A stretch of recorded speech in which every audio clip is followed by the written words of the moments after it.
Hello student, thank you for watching this video of Chemistry Guru Dr. Gunjan. Today I continue the law of chemical combination. तो dear student, law of chemical combination के बारे में हम बताए थे there are 5 important laws of chemical combination. First is law of conservation of mass proposed by Dalton. Law of conservation of mass proposed by Lavoisier. Next one is law of constant proportion or law of definite proportion proposed by Proust. And third is law of multiple proportion proposed by Dalton. And fourth is law of reciprocal proportion. तो law of reciprocal proportion को कौन दिया? पहले देखिए law of conservation of mass. Conservation of mass ये propose किया था Lavoisier. Second था law of definite proportion. Law of definite और कांस्टेंट प्रपोर्शन. कांस्टेंट प्रपोर्शन ये लॉ को प्रपोज किया था प्राउस्ट. और थर्ड था law of multiple proportion. Law of multiple proportion इस लॉ को दिया था डाल्टन. और फोर्थ है लॉ ऑफ रेसिप्रोकल प्रोपोर्शन.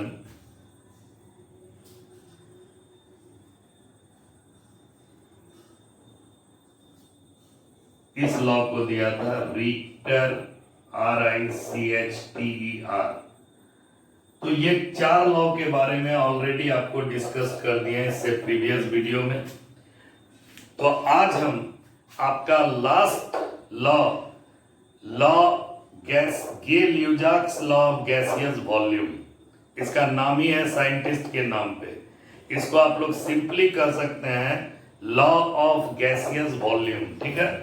तो ये जो लॉ ऑफ गैसियस वॉल्यूम है ये कौन दिया था? गे-ल्यूजैक. या फिफ्थ लॉ जो है यही लिख देते हैं Gay law of gaseous volume. Law of gaseous volume ये दिया था गे-ल्यूजैक्स. इसीलिए इसको हम लोग this law was enunciated by Gay Lussac in 1808. माने इस लॉ को सबसे पहले कौन दिया था? गे-ल्यूजैक्स ने 1808 ईस्वी में. और सेम टाइम उसी ईयर में लॉ ऑफ मल्टीपल प्रोपोर्शन भी डाल्टन ने प्रपोज किया था. ठीक है. तो गे-ल्यूजैक्स लॉ ऑफ गैसियस वॉल्यूम का बस एक ही मतलब है gases react in a certain volume bearing a simple ratio. Gas का जब रिएक्शन होता है तो वॉल्यूम सर्टेन होता है और हर वॉल्यूम का एक सिंपल रेशियो होता है. ठीक है. यहां लिखा हुआ है कि this Gay Lussac's law, according to this law, gases react with each other in a simple ratio of their volume. Gases react with each other in the simple ratio of their volume, and if product form is also in gaseous state with bear a simple ratio with reacting species. ठीक है.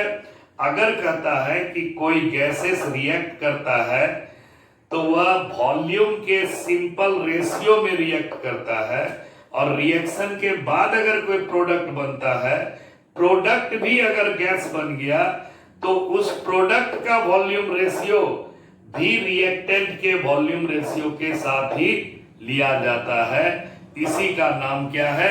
Gay Lussac's law of gaseous volume. तो कोई पूछेगा what do you mean by Gay Lussac's law, तो आप यहां से लिखेंगे according to this law gases react with each other in the simple ratio of their volume, and if the product is also in gaseous state, यानी reaction के बाद जो product बना वह भी किस स्टेट में हो? गैसियस स्टेट में।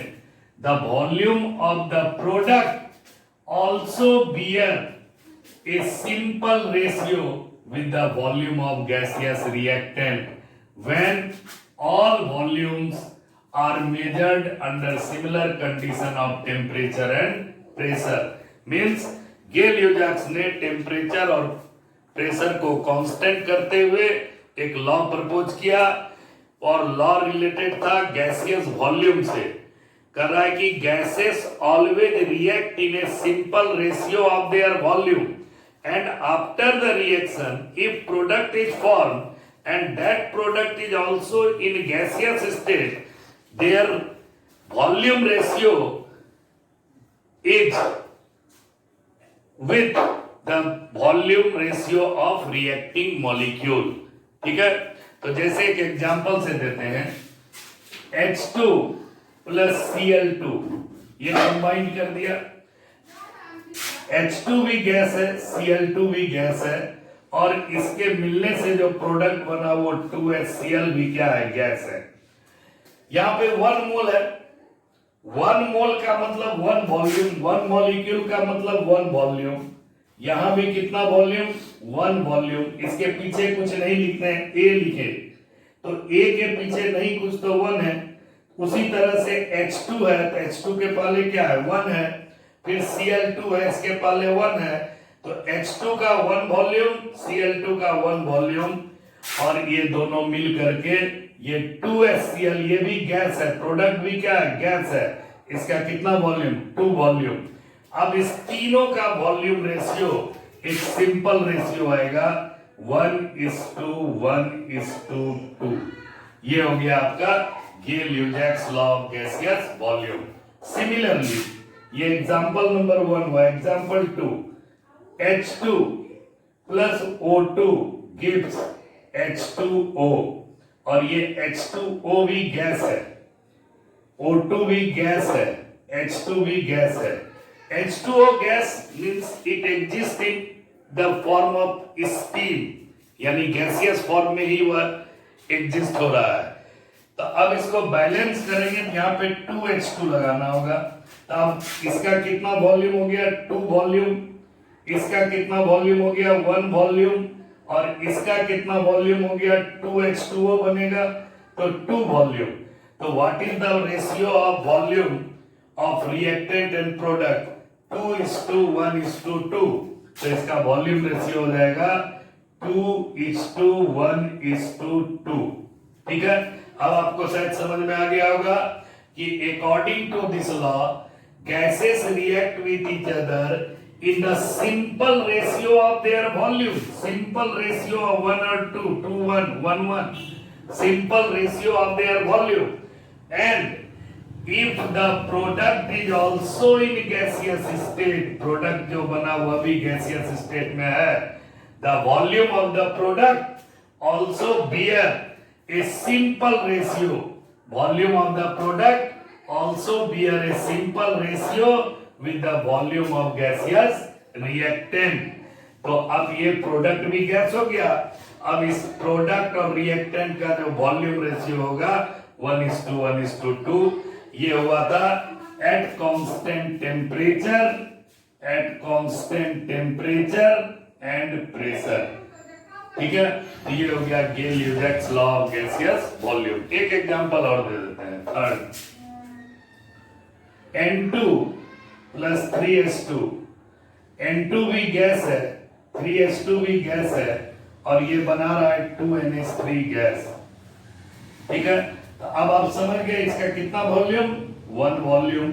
इसका कितना वॉल्यूम? 3 वॉल्यूम। इसका कितना वॉल्यूम, 2 वॉल्यूम। तो what is the volume ratio of reactant and product, तो हो जाएगा 1:3:2। ये हो गया आपका गेल-ल्यूजैक्स लॉ ऑफ गैसियस वॉल्यूम। ठीक है, अब एक मोर इंपॉर्टेंट लॉ है एवोगाड्रो हाइपोथेसिस, उसको हम बता देंगे ताकि मोल कंसेप्ट में काम आएगा। ठीक है, अब लिखिए, इसको मिटाते हैं, उतार लीजिए जल्दी, शुरू कर दे। अब आपका एक बहुत ही इंपॉर्टेंट टॉपिक एवोगाड्रो हाइपोथेसिस, ये समझना आपको बहुत जरूरी है मोल कंसेप्ट को पढ़ाने से पहले। एवोगाड्रोज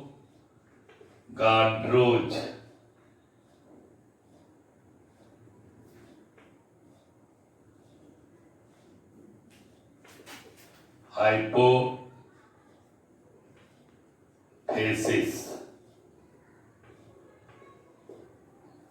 हाइपोथेसिस वर्ड का मतलब हुआ it is meant for only theory, not experimental determined. ठीक है, but after Avogadro hypothesis, many work on it is done by or doing by Losef, LOSSEF, यानी एवोगाड्रो हाइपोथेसिस देने के बाद एवोगाड्रो नंबर आया और एवोगाड्रो नंबर के बारे में लॉसेफ एक्सपेरिमेंटल वेरिफिकेशन किया था, लेकिन एवोगाड्रो का सिर्फ हाइपोथेसिस था। हाइपोथेसिस मतलब जो थ्योरी कह दिया उसका कोई एक्सपेरिमेंटल सपोर्ट नहीं होना चाहिए। ठीक है, एवोगाड्रो हाइपोथेसिस में कहा कि जितने भी लॉ आप पढ़ लिए उस लॉ में कहीं भी मॉलिक्यूल एटम का रिलेशन वॉल्यूम से नहीं है, तो उस रिलेशन को यानी वॉल्यूम का रिलेशन मॉलिक्यूल से दे दिया।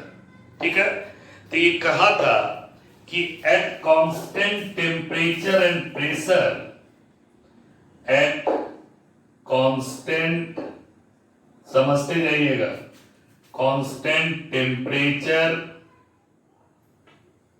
and pressure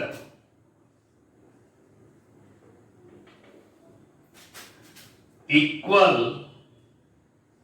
volume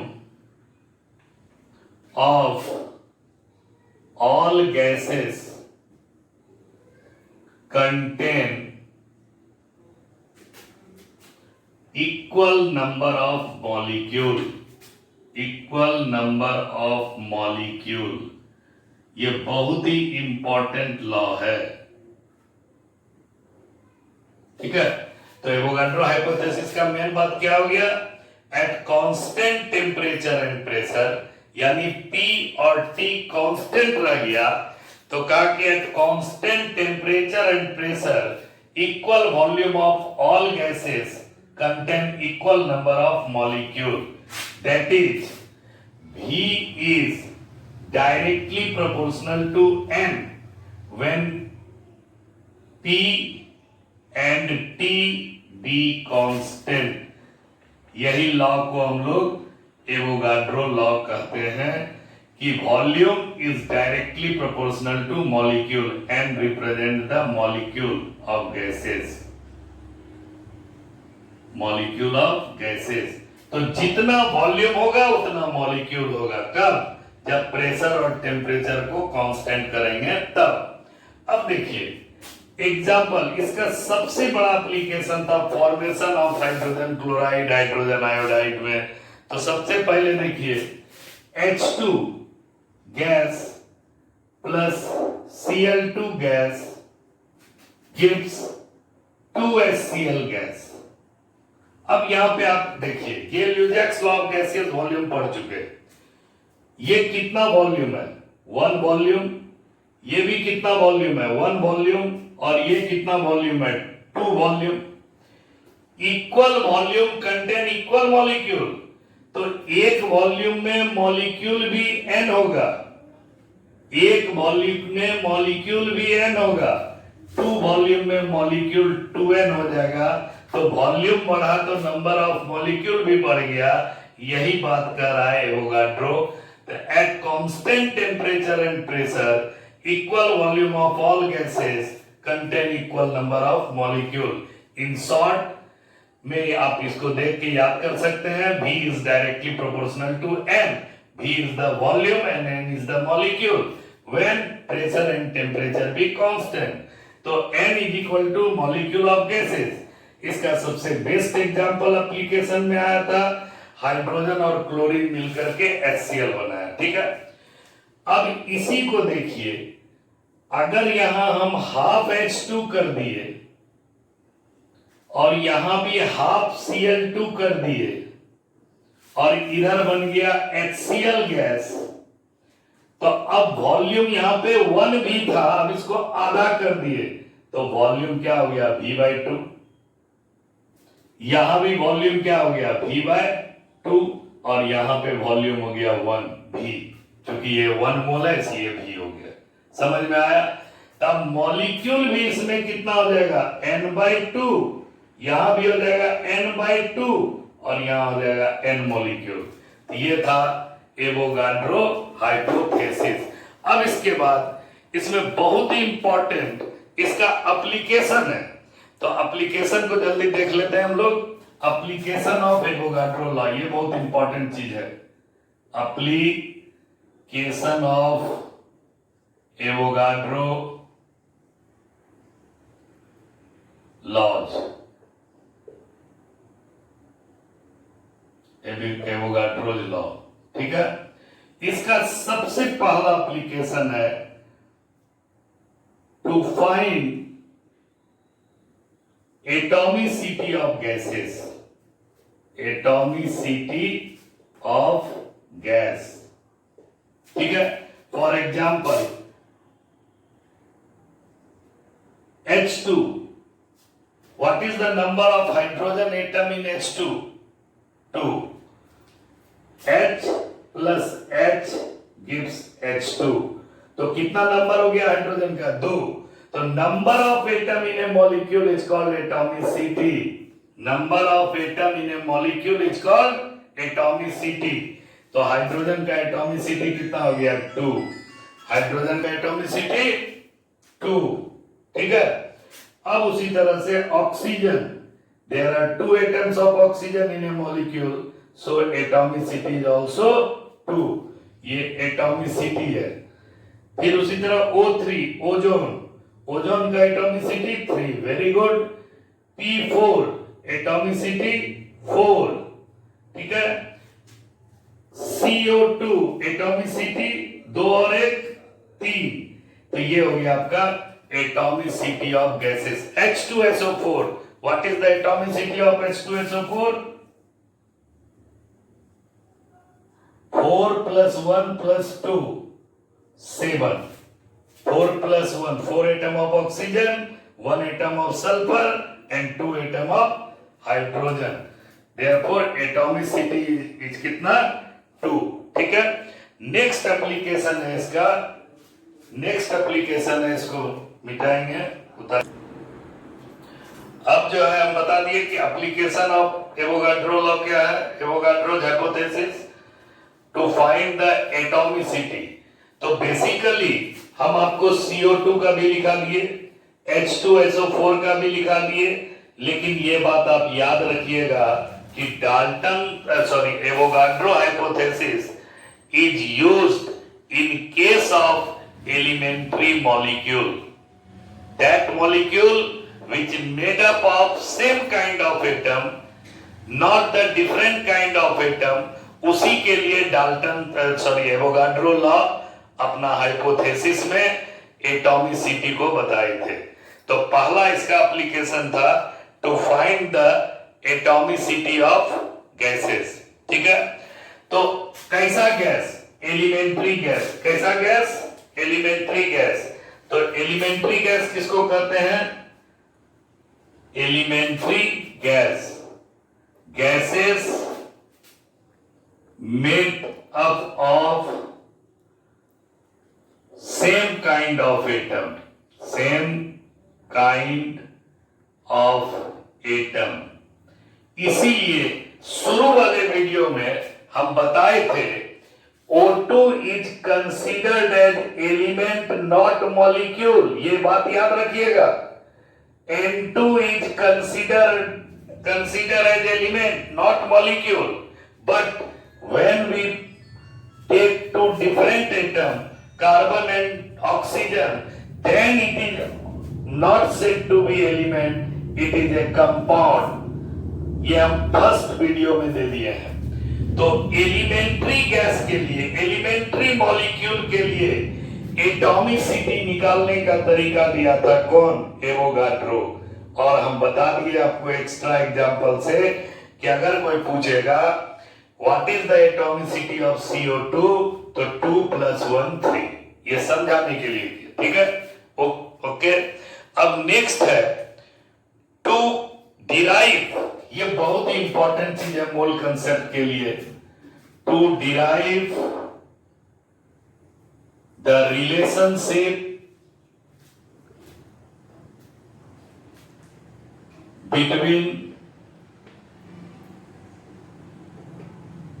between vapor density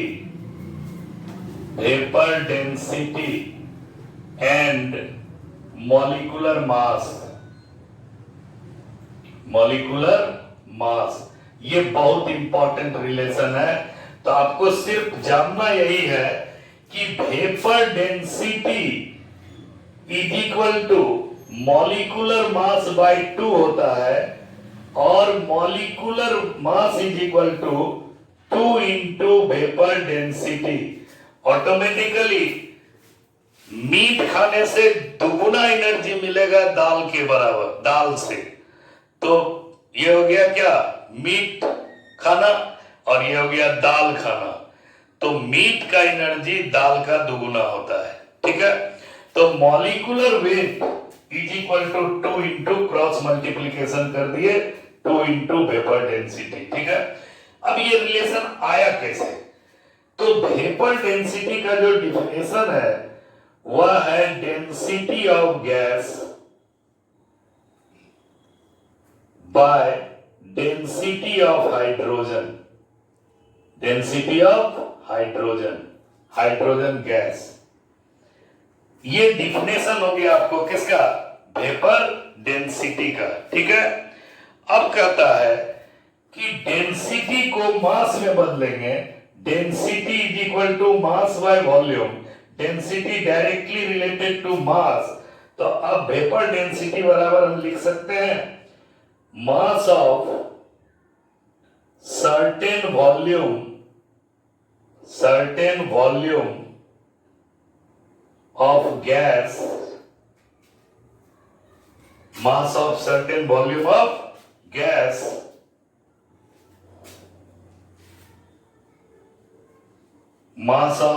volume of gas divided by mass of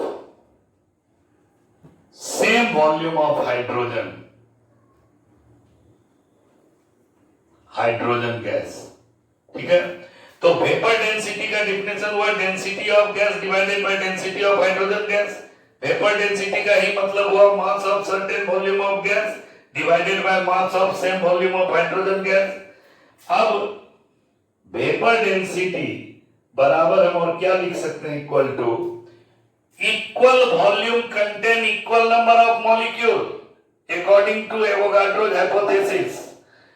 तो जितना वॉल्यूम गैस का है उतना ही वॉल्यूम किसका लिए? हाइड्रोजन का। तो दोनों में नंबर ऑफ मॉलिक्यूल भी क्या होगा? सेम होगा। तो अब इसको लिख सकते हैं suppose n molecules of gas and hydrogen gas is present in a certain volume, ठीक है? तो अब इसको लिख सकते हैं n मॉलिक्यूल ऑफ गैस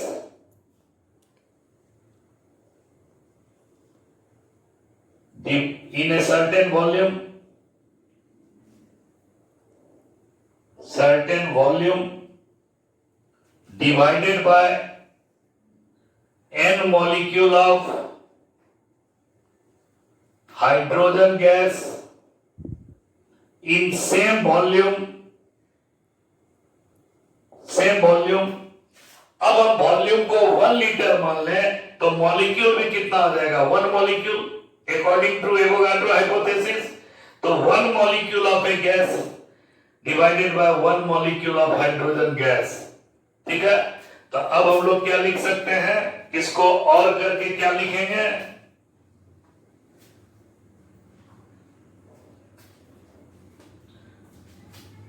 यहां के बाद यहां से लिख रहे हैं, देखिए, vapour density is equal to 1 molecule of a gas divided by 1 molecule of hydrogen gas. ठीक है, mass of 1 molecule of gas is called molar mass या molecular mass। तो अब हम लोग वेपर डेंसिटी बराबर क्या लिख सकते हैं? वेपर डेंसिटी बराबर 1 मॉलिक्यूल ऑफ गैस के मास को मॉलिकुलर मास ले लिए, it is denoted by m, तो हो गया m, और हाइड्रोजन का मॉलिक्यूलर H2 होता है जिसका मोलर मास 2, तो m/2। तो ये रिलेशन इस तरह से प्रूफ हो गया कि vapour density is equal to m/2, और क्रॉस मल्टीप्लीकेशन करेंगे m is equal to 2 into vapour density. ठीक है, तो अब आप समझ गए। फिर देख लीजिए, वेपर डेंसिटी बराबर m/2, इसको लाना है रिलेशन। तो according to definition, vapor density is equal to density of gas by density of hydrogen gas. Vapor density is equal to mass of certain volume of gas divided by mass of same volume of hydrogen. तो same volume में same molecule होगा। तो suppose कर लिए n molecule है gas का भी, n molecule है हाइड्रोजन का भी। n molecule of gas in a certain volume divided by n molecule of hydrogen gas in same volume. अब हम वॉल्यूम को 1 भी कर दिए, 1 लीटर कर दिए, तो vapour density is equal to 1 molecule of a gas divided by 1 molecule of hydrogen gas.